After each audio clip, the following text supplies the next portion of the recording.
कभी तुम्हारे साथ ऐसा हुआ है कि नींद खुलने के बाद भी सपना चलता रहा हो, जहां तुम समझते हो सब खत्म हो गया, लेकिन असल डर तो बस शुरू हुआ हो? रात के 3:30 बजे थे।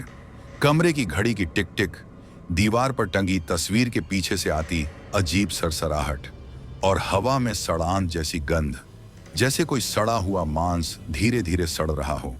अमित अचानक जागा। उसका गला सूखा हुआ था, माथे पर पसीना, और दिल ऐसे धड़क रहा था जैसे किसी ने सीने में लोहे का हथौड़ा ठोक दिया हो। उसने करवट बदली और तभी देखा, पलंग के ठीक बगल में कोई बैठा हुआ था। लंबे बाल, झुकी हुई गर्दन और हाथों से टपकता कुछ गाढ़ा लाल तरल। अमित ने सोचा शायद सपना है, लेकिन फिर उसने सुना वो आवाज जो किसी इंसान की नहीं थी। तू जाग गया, अब खत्म नहीं होगा ये सपना। कमरे की दीवारों पर हल्की हलचल हुई, ट्यूबलाइट झिलमिलाई, और जो सामने था वो अब पूरी तरह खड़ा था। चेहरा बिना आंखों का, गर्दन पर सिलाई के निशान और होंठों से रिसता हुआ खून। दोस्तों, ये कहानी सिर्फ डर नहीं, वो हकीकत है जो कुछ लोगों ने सच में देखी है। तो अगर हिम्मत है तो वीडियो को अंत तक सुनना, क्योंकि जो तुम सुनने वाले हो वो तुम्हारे सपनों में नहीं, तुम्हारी नींद में उतर जाएगा। और हाँ, अगर अब तक अंतरिक ज्ञान को सब्सक्राइब नहीं किया तो अभी करो, क्योंकि आगे जो होने वाला है वो तुम्हारे दिल की धड़कनें रोक सकता है। रात सन्नाटे से भरी हुई थी, वो सन्नाटा जो आवाज से नहीं, किसी अनदेखी उपस्थिति से बनता है। घड़ी की सुइयां धीरे धीरे सरक रही थी, लेकिन हर टिक टिक किसी धमाके जैसी लग रही थी। बाहर की हवा बर्फ जैसी ठंडी थी और उस हवा के साथ किसी अजीब सी गंध कमरे में घुस रही थी, सड़ी हुई देह, गीली मिट्टी और पुराने खून की। अमित ने करवट ली। उसकी आंखें अचानक खुली, जैसे किसी ने उसे जबरन नींद से खींचकर जगाया हो। कमरा धुंधला था, ट्यूबलाइट की रोशनी झिलमिला रही थी। उसने अपने सीने पर हाथ रखा। धड़कनें ऐसे भाग रही थीं जैसे कोई अंदर से बाहर निकलना चाहती हो। धीरे धीरे उसने सिर घुमाया। खिड़की के पास की परछाई हल्की हल्की हिल रही थी।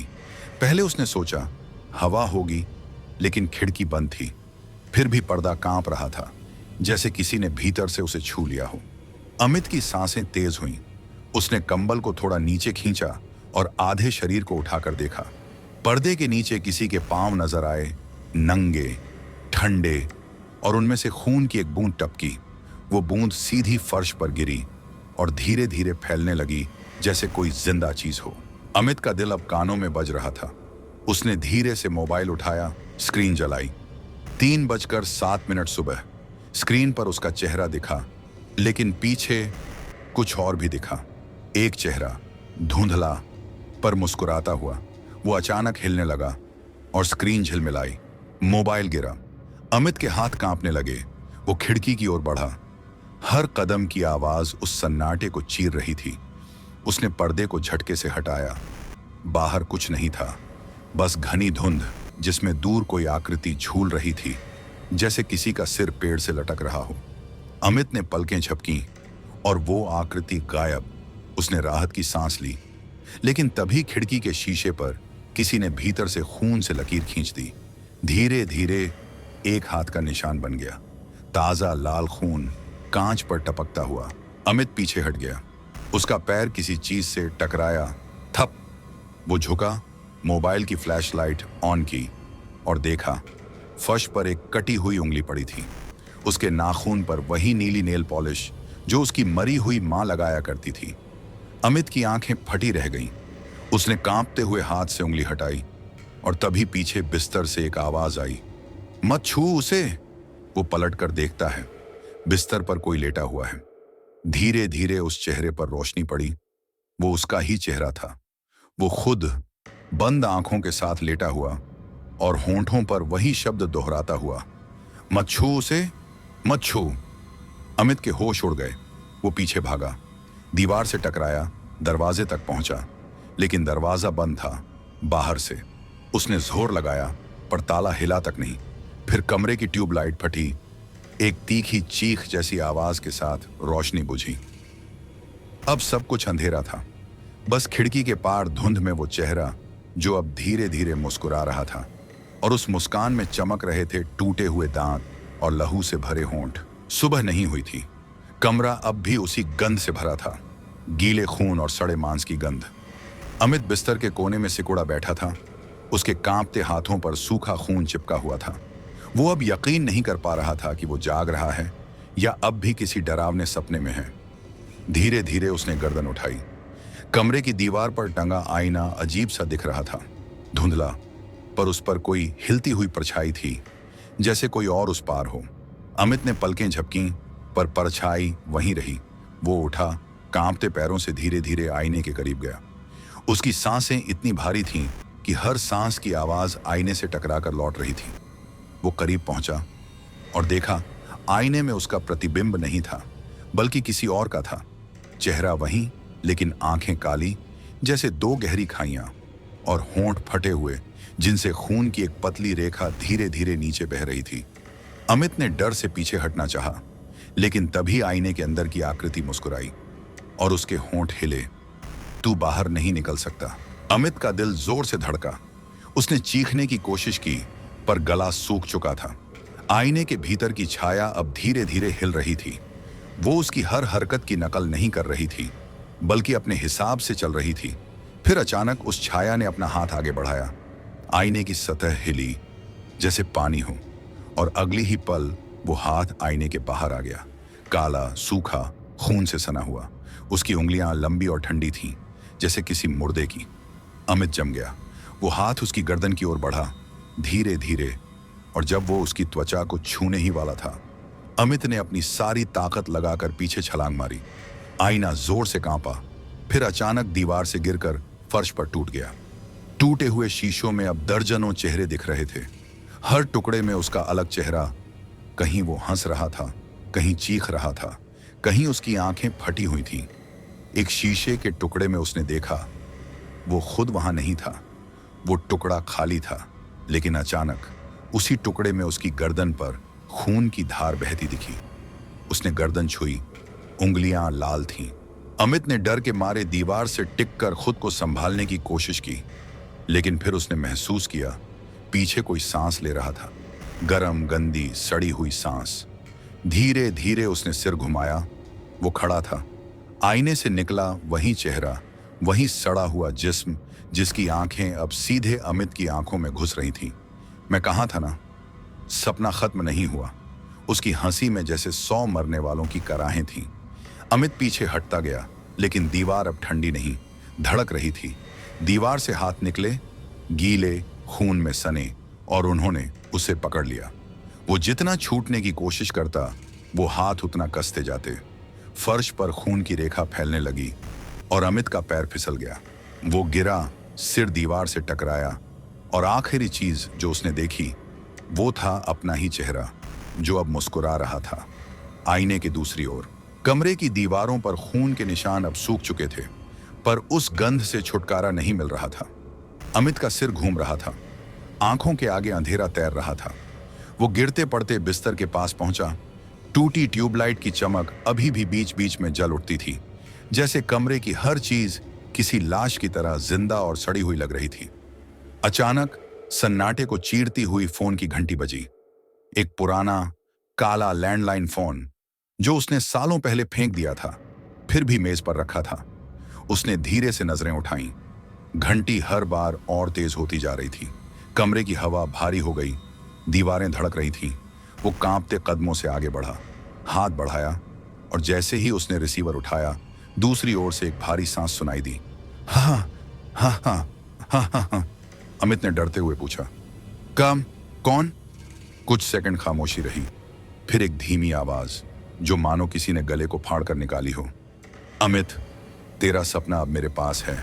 उसके शरीर में जैसे करंट दौड़ गया। उसने फोन पटक दिया, पर घंटी अब भी बज रही थी। रिसीवर नीचे पड़ा था, फिर भी घंटी बंद नहीं हो रही थी। कमरा लाल रोशनी में डूब गया। दीवारों पर परछाइयां हिलने लगी, जैसे हर कोने में कोई छिपा हो जो अब बाहर आने को बेचैन हो।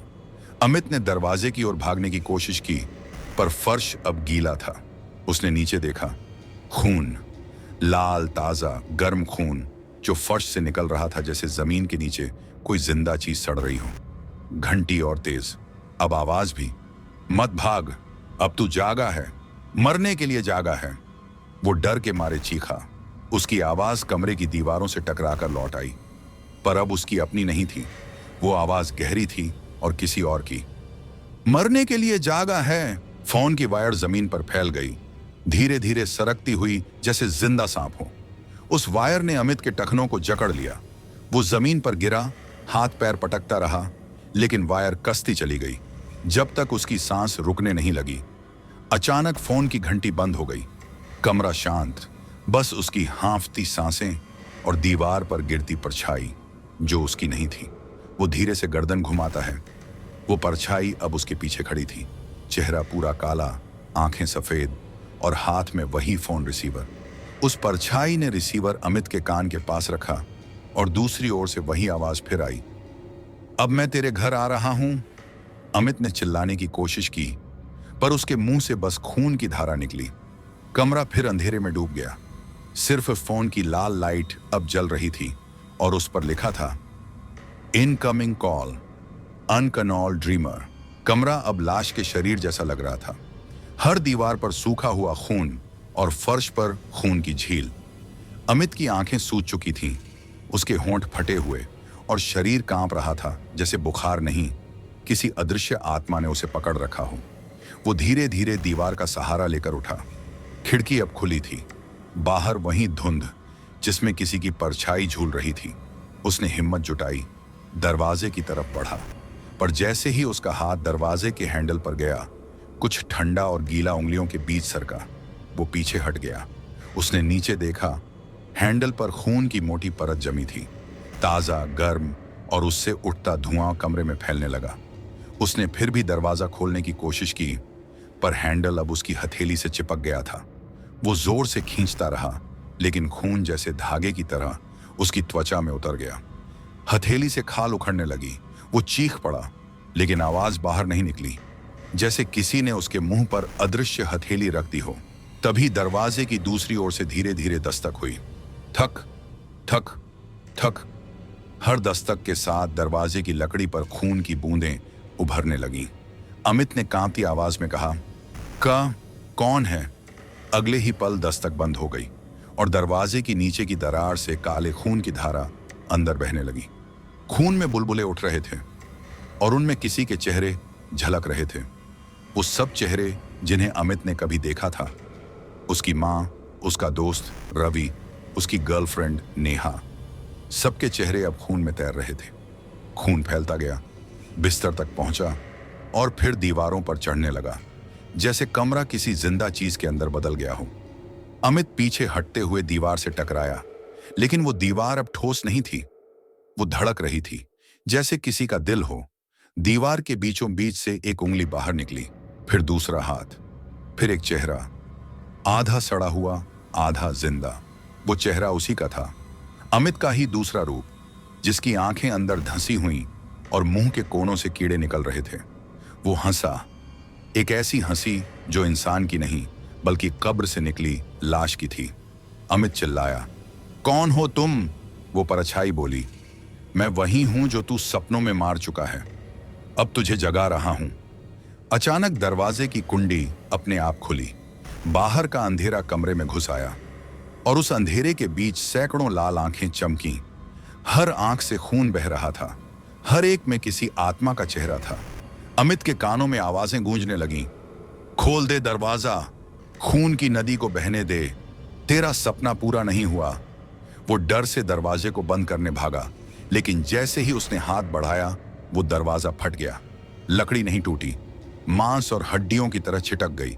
दरवाजे के पीछे से एक सड़ी हुई देह गिरी, जिसकी छाती फटी हुई थी और अंदर से धुआं निकल रहा था। वो जमीन पर गिरकर तड़पने लगी और उसके खुले मुंह से कीड़े रेंगने लगे। अमित पीछे भागा, लेकिन अब भागने की जगह नहीं बची थी। कमरा पूरी तरह खून से भर चुका था। दीवारें हिल रही थीं, फर्श में बुलबुले उठ रहे थे और हर चीज में एक चीख गूंज रही थी, अब तू नहीं जागेगा, अब तू ही सपना बनेगा। अमित ने दरवाजे की ओर आखिरी बार देखा।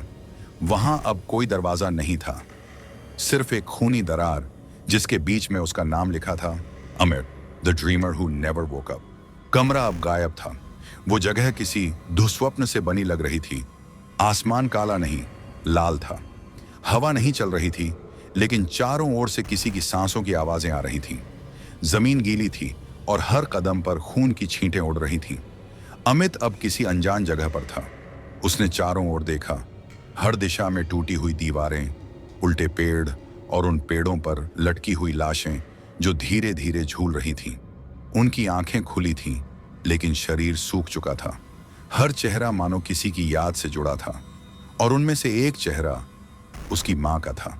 वो आगे बढ़ा, कांपते हुए, माँ, लेकिन उसकी आवाज गूंज बनकर लौट आई, माँ, माँ, माँ। तभी उन लाशों में से एक ने सिर घुमाया। अमित की आंखें फटी रह गईं। वो उसकी माँ थी, लेकिन उसकी आंखें सफेद, चेहरा सड़ा हुआ, उसके होंठ फटे हुए और उनसे खून टपक रहा था। वो धीरे धीरे बोली, तू क्यों जागा? हमने तो तुझे सुला दिया था। अमित पीछे हट गया, पर उसके पैर कीचड़ में धंस गए। वो कीचड़ नहीं था, वो खून था, गाढ़ा, गरम, और उसमें किसी की उंगलियां हिल रही थीं, जैसे किसी ने नीचे से उसकी टांग पकड़ ली हो। वो चीखा, उछलकर बाहर निकलने की कोशिश की, लेकिन कीचड़ अब उसके घुटनों तक पहुंच चुका था। वो खींच रहा था नीचे की ओर। हर तरफ से फुसफुसाहटें, खींच लो उसे, उसे भी सुला दो, अब वो भी अपना है। अमित ने ऊपर देखा। आसमान में अब चेहरों का समंदर था। हर चेहरा मुस्कुरा रहा था। कहीं हड्डियों की चरमराहट, कहीं किसी के हंसने की आवाज, और बीच में वो खुद अपनी ही आंखों से खुद को देख रहा था। अचानक दूर उसे एक खिड़की नजर आई, वही खिड़की जो उसके कमरे में थी। वो भागा। उसका शरीर आधा खून में डूबा हुआ था, लेकिन वो उस खिड़की तक पहुंचा और देखा, उस खिड़की के पार उसका ही कमरा था। उस कमरे में कोई बैठा था, वो खुद, जिंदा, कांपता हुआ, अपने बिस्तर पर। वो देख रहा था और अमित उसे देख रहा था। दोनों की आंखें मिली और तभी खिड़की पर दरार पड़ी। कांच की दरार से खून रिसने लगा। अमित ने खिड़की पर हाथ रखा, दूसरी ओर बैठे अमित ने भी। दोनों के बीच कांच पिघलने लगा। धीरे धीरे वो हाथ कांच के आर पार चला गया, लेकिन जैसे ही उसने खुद को छुआ, कांच के पीछे वाले अमित की आंखें काली हो गईं। वो हंसने लगा, अब तू जाग नहीं सकता, अब मैं तेरी जगह हूं। कांच फटा और दोनों एक साथ चीख उठे। आवाज इतनी तेज थी कि आसमान तक कांप उठा। जब सब शांत हुआ तो वहां कोई नहीं था, सिर्फ टूटी खिड़की जिससे लगातार खून बह रहा था, और दीवार पर लिखा था, दो अमित नहीं रह सकते। खिड़की के बाहर की वो अजीब दुनिया अब धीरे धीरे मिटने लगी थी। धुंध गाढ़ी हो रही थी और उसमें से बार बार वही आवाज गूंज रही थी, जागने की सजा मौत है। अमित अब अपने कमरे में था, या शायद वो सोच रहा था कि वो अपने कमरे में है। दीवारों पर वही दाग, फर्श पर वही सूखा खून, और बिस्तर पर वही टूटा हुआ आईना, जिसके हर टुकड़े में उसका अलग चेहरा झिलमिला रहा था। उसने कांपते हाथों से माथा छुआ। त्वचा ठंडी थी, लेकिन उंगलियों पर लाल रंग लगा था। वो खून नहीं, सपनों का निशान था। वो हकीकत और डर के बीच फंस चुका था, जहां हर सांस उसे मौत की तरफ खींच रही थी। धीरे धीरे कमरे के कोने से कदमों की आवाजें आने लगी, टक टक टक। हर कदम के साथ फर्श पर लाल निशान बनते जा रहे थे। वो आकृति धीरे धीरे नजदीक आई, और जब रोशनी पड़ी, अमित की आंखें फटी रह गईं। वो वही था, दूसरा अमित, वही चेहरा, वही कपड़े, पर आंखें काली, त्वचा राख जैसी, और होंठों से टपकता गाढ़ा खून। तू बहुत देर से जागा है, अब मेरी बारी है सोने की। अमित पीछे हटने लगा, पर पीछे अब दीवार नहीं, अंधेरा था। ऐसा अंधेरा जो जिंदा था। वो उसके पीछे से हाथ निकालकर उसकी गर्दन पकड़ता है। ठंडी उंगलियां उसकी त्वचा में धंस जाती हैं। वो चिल्लाने की कोशिश करता है, पर उसकी आवाज गले में फंस जाती है। दूसरा अमित आगे बढ़ता है और उसके चेहरे को छूता है। उसके छूते ही त्वचा जलने लगती है। तू अब सपना नहीं देख रहा, तू अब सपना बन गया है। और उसी पल कमरे की दीवारें सड़ने लगीं। छत से कीड़े बरसने लगे। हर कीड़ा किसी इंसान की आंख या होंठ जैसा लग रहा था। फर्श पर बने खून के निशान अब चमकने लगे, जैसे किसी ने वहां कोई तंत्र लिखा हो। अमित ने आखिरी बार अपने सामने खड़े अपने दूसरे रूप को देखा। वो हंस रहा था, धीरे धीरे उसने अपनी उंगली से अमित की आंखें बंद की और फुसफुसाया, अब तू हमेशा के लिए सो गया। कमरा फिर अंधेरे में डूब गया। कुछ देर बाद सन्नाटा, फिर अचानक अलार्म की आवाज। 3:07 सुबह। एक और सुबह शुरू हुई। सूरज की हल्की रोशनी खिड़की से अंदर आई। बिस्तर पर अमित लेटा था, चेहरा शांत, आंखें बंद। लेकिन जैसे ही कैमरा धीरे धीरे उसके चेहरे के पास आया, उसकी आंखें खुल गईं, काली, गहरी और खून से भरी। वो मुस्कुराया, अब तुम्हारी बारी है जागने की। कहानी खत्म नहीं हुई, क्योंकि हर वो शख्स जो ये कहानी सुनता है अगली रात 3:07 पर अचानक जाग जाता है और खिड़की पर उसे अपना ही चेहरा दिखता है। तो अगर आज रात तुम भी कुछ सुनो, किसी की सांस, किसी की फुसफुसाहट, तो याद रखना, शायद अब सपना खत्म नहीं हुआ, बस तुम्हारे कमरे तक पहुंचा है। अगर तुम्हें ये कहानी में जागा पर सपना खत्म नहीं हुआ, डर से भर गई, तो इस वीडियो को लाइक करो और अंतरिक्ष ज्ञान को सब्सक्राइब करना मत भूलो, क्योंकि यहाँ हर कहानी तुम्हारे सपनों को जगाने नहीं, मारने आती है।